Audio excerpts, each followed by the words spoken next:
everyone? Got a 2020 Cadillac CTS. Today I'm going to show you how to replace the remote battery.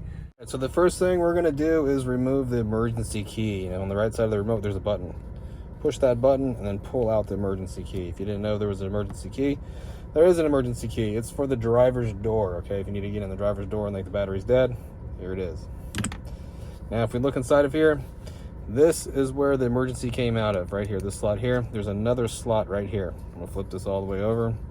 And what we're gonna do with a flathead screwdriver is we're gonna stick this in this hole and we're gonna kind of pry up a little bit and it's gonna pop this back cover off, okay? It doesn't have to go very far deep in here, but you kind of have to feel around, okay? See how I did that? You can kind of see it right there.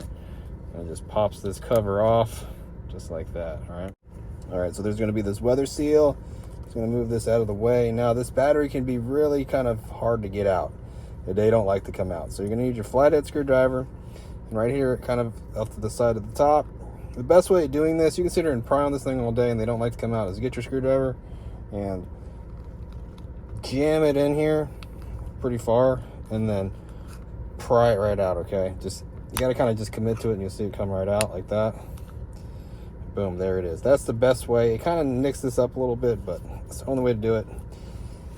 Get a battery. I'll show you what size it is. The battery size is a CR2450. If you need one, there'll be a link down in the description box. Stick this guy back in here first, just like that. Weather seal goes on. All right. And you just get the cover. And where does this thing go? Okay, and then we just get it. Slap this thing all back together, snap it back together, put the emergency key back in, and we are good to go. Hope the video was helpful. If it was, appreciate it. Drop me a like, leave me a comment.